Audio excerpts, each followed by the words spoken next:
할렐루야, 성도 여러분 반갑습니다. 2월 5일 토요일 하루를 여는 첫 찬송 447장 이 세상 끝날까지 찬양 올려드립니다.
이 아침에 우리에게 주시는 하나님의 말씀은 누가복음 10장 1절로 16절에 나오는 말씀입니다.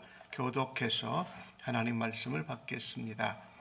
그 후에 주께서 따로 70인을 세우사 친히 가시려는 각 동네와 각 지역으로 둘씩 앞서 보내시며 이르시되 추수할 것은 많되 일꾼이 적으니 그러므로 추수하는 주인에게 청하여 추수할 일꾼들을 보내주소서 하라.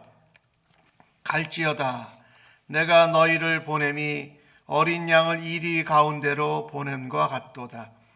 전대나 배낭이나 신발을 가지지 말며 길에서 아무에게도 문안하지 말며 어느 집에 들어가든지 먼저 말하되 이 집이 평안할지어다 하라. 만일 평안을 받을 사람이 거기 있으면 너희의 평안이 그에게 머물 것이요 그렇지 아니하면 너희에게로 돌아오리라. 그 집에 유하며 주는 것을 먹고 마시라. 일꾼이 그 삭슬 받는 것이 마땅하니라. 이 집에서 저 집으로 옮기지 말라. 어느 동네에 들어가든지 너희를 영접하거든 너희 앞에 차려 놓은 것을 먹고 거기 있는 병자들을 고치고 또 말하기를 하나님의 나라가 너희에게 가까이 왔다 하라.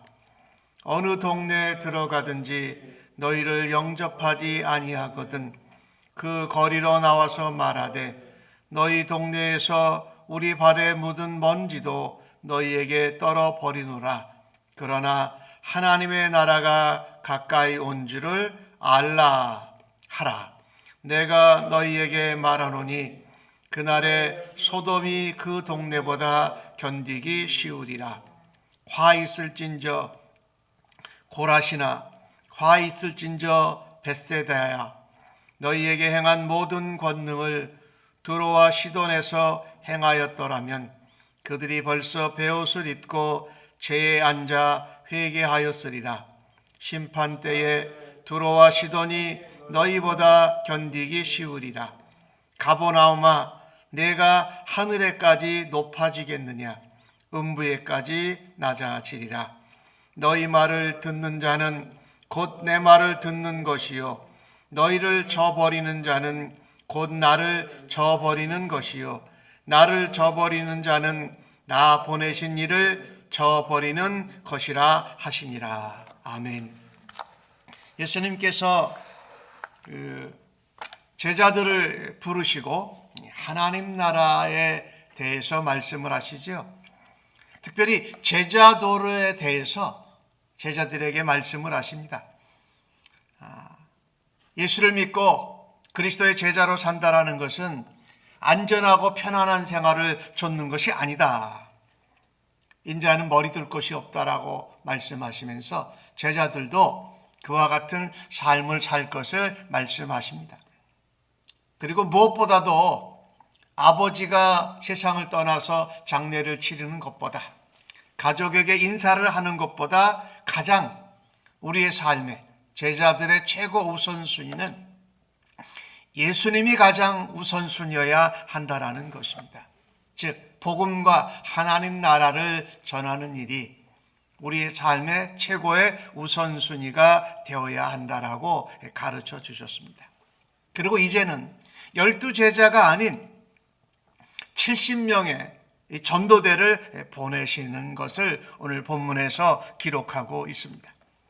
예수님이 가셔야 할 그 길에 먼저 70인 전도대를 보내셔서 둘씩 짝을 지어서 예수님이 가실 그 동네와 각 지역으로 보내시는 것입니다.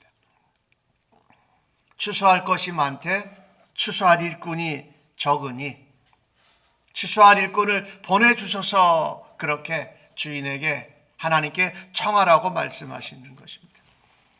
오늘 보면은 이 예수님이 이 전도자 그리스도인들이 살아야 하는 바른 자세를 또한 말씀하시는데, 그리스도인은 잃어버린 영혼들을 위해서 부름을 받은 전도 사명자라는 것입니다.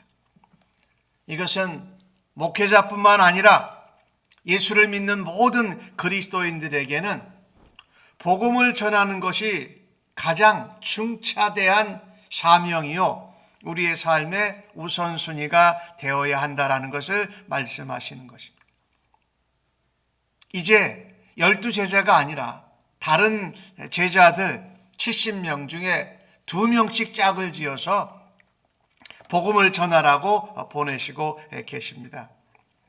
우리 믿는 사람들은요, 예수 믿고 내가 안전하고 평안하고 형통하는 것으로 끝나는 것이 아니라 예수를 믿는 순간부터 온 세상에 흩어져서 복음을 전하는 전도자, 선교사적 사명자가 되어야 한다고 말씀하시는 것입니다. 추수를 해야 되는데 일꾼이 부족합니다. 그러니까 일꾼을 보내달라고 하면서 우리가 스스로 그 추수하는 일꾼이 되어서 아직 어리지만, 아직 부족하지만 세상 가운데로 나가서 복음을 전해야 한다는 것입니다. 아직 미숙하고 어리다고 해도 오늘 본문에 어린 양을 이리로 보내는 것과 같다고 말씀하잖아요. 다 큰 성숙한 양이 아니라 이제 예수님을 믿고 이제 어린 양과 같은 이제 예수를 막 믿은 사람도 추수할 일꾼이 부족하기에 어리지만 복음을 들고 세상 가운데로 이리들이 살고 있는 그 땅으로 가지고 나아가야 한다고 말씀하고 계십니다. 이 참 중요한 말씀을 하고 있는데요. 우리가 아직 약하고 어린데도 복음을 전하러 추수하는 일꾼으로 나가야 한다는 것입니다. 다 성숙하고 강해진 다음에 복음을 전하러 나가는 것이 아니라 약하고 미숙한데도 복음을 전하고 세상 가운데 나아가면서 복음을 전하면서 자라고 강건해진다고 말씀하고 계신 것이에요. 성도들이 연약해도 주님의 약속의 말씀을 믿고 주님이 보호해 주실 것을 믿고 이리들이 살고 있는, 또 죽은 자들이 살고 있는 세상을 향하여서 담대히 나아가야 한다고 말씀하고 계십니다. 우리가 복음을 가지고 하나님 나라를 확장하기 위해서 우리가 연약하고 부족해도 나아갈 때에 하나님께서 모든 부족한 것을 다 채워주실 줄로 믿습니다. 이게 오늘 예수님이 직접 하시는 말씀이시고 직접 어린 제자들을 그렇게 보내고 계십니다. 가서 제일 먼저 할 것이 뭐였습니까? 너희 집에 평안이 있기를 원한다라고 평안을 전하라고 하십니다. 하나님이 인도하시고 하나님이 공급하심을 따라서 우리가 복음 전파를 감당할 때에 효과적으로 담당할 수 있도록 하나님께서 이루어 주실 것을 믿습니다. 우리의 안정이나 우리의 편안함에 매이지 않고 담대하게 주님이 어린 양들을 보내시는 것과 같이 담대하게 복음을 전파할 때에 하나님의 나라가 확장될 줄로 믿습니다. 그래서 거기 평안을 받을 만한 사람이 있으면 받을 것이고, 그들이 받지 않으면 그 평안이 너에게 돌아올 것이다. 우리가 간 것은 안전이나 어떤 즐거움을 누리려고 한 것이 아니니 그 거하는 집에서 주는 대로 먹고 지내라. 그리고 편리함을 위해서 더 이 집 저 집 나은 집으로 옮겨 다니는 일도 하지 말라라고 말합니다. 가서 전해야 될 메시지가 또 하나 있습니다. 평안이 너희에게 있어라, 평안할지어다 하면서 그들에게 반드시 전해야 할 것이 뭐냐? 하나님의 나라가 너희에게 가까이 왔다라는 이 하나님의 나라와 복음을 전하면서 그들을 가르치고 병 고치라고 말씀하고 계신 것입니다. 그런데 이렇게 복음을 가지고 하나님 나라와 그의 그리고 평안을 전할 때에 받아들이지 않는 사람들이 있으면 그 동네에 나와서 그 발에 묻은 먼지도 다 떨어내라고 말씀합니다. 그런데 그때도 전해야 될 메시지가 있습니다. 영접한 사람들에게 너희가 평안할지어다 라고 하면서 하나님 나라가 너희에게 가까이 왔다라는 하나님 나라의 메시지를 전하면서 영접하지 않는 자들에게도 하나님 나라가 가까이 온 줄을 알라라고 또 하나님 나라도 전하라고 하는 것입니다. 동시에 그들에게는 심판의 메시지도 전합니다. 그날에 예수님이 다시 오실 때에 그 심판의 날에 소돔이 너희 성보다 너희 동네보다 더 견디기 쉬울 것이다. 소돔과 고모라 성이 이 화산이 폭발하고 이래서 하나님의 진노로 망했던 것을 얘기하고 있어요. 심판 얘기를 하는 것이지요. 너희들이 복음을 받아들이지 않았지만 하나님 나라가 너희에게 가까워했다는 것을 알아야 하고, 동시에 너희가 계속해서 받아들이지 않는다면 복음과 하나님 나라를 거부한 것에 대한 책임을 지게 된다. 그것이 징계요 심판이지. 그래서 하나님 나라를 전하기 위해서 오신 예수 그리스도를 믿어야 된다라고 말씀하는 것입니다. 이 땅에 있는 어떤 사람도 아무리 자기가 노력하고 열심히 하고 선하고 착해도 자기의 의로서는 하나님의 기준에 구원에 이를 수 없다라는 것입니다. 오로지 죄인된 사람들은 예수님을 믿음으로 하나님 나라의 주인 되신 메시아를 믿음으로 말미암아 죄사함을 받고 심판에 이르지 아니하고 영생을 얻는다고 말씀합니다. 오늘 예수님께서 이 공생의 사역을 한 3년을 하셨는데 그간에 제일 집중적으로 사역을 오랫동안 많이 하신 곳이 이 갈릴리 지역입니다.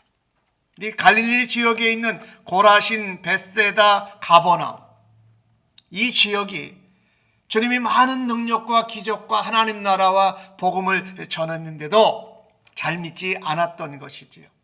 예수님은 고라시나 벳세다여 너희가 화가 있을지어다 라고 말합니다. 만약에 드로아 시돈은 지중해 해안에 있는 페니키아의 지역의 도시국가입니다. 그 이방 나라의 이방 도시국가에 너희에게 행한 복음을 전하고 하나님 나라를 전했더라면 그들이 회개하고 벌써 죄를 뒤집어 쓰고 복음을 듣고 변화됐을 것이다 라고 말합니다. 마치 니느웨이가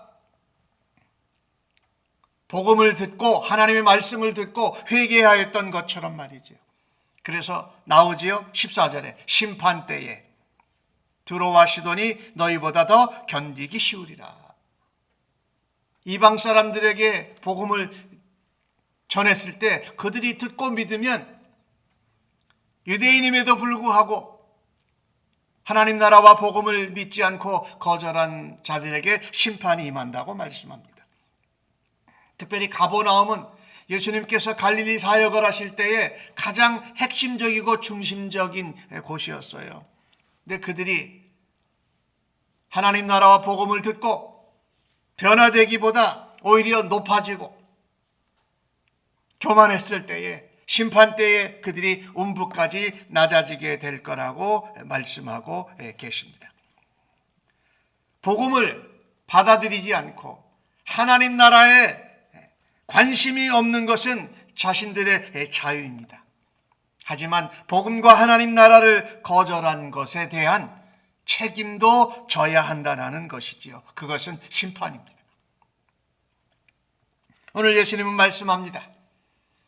너희가 전한 말을 듣고 영접하는 자는 너희를 보낸 나와 내 말, 복음을 영접하는 것이고, 너희가 전한 복음과 하나님 나라를 거절하는 것은 나를 거절하는 것이고 나를 보내신 하나님을 거절하는 것이다 라고 하시면서, 그러니 너희가 그들이 복음과 하나님 나라를 받아들이지 않는다고 실망하고 낙심하지 말라라는 것입니다.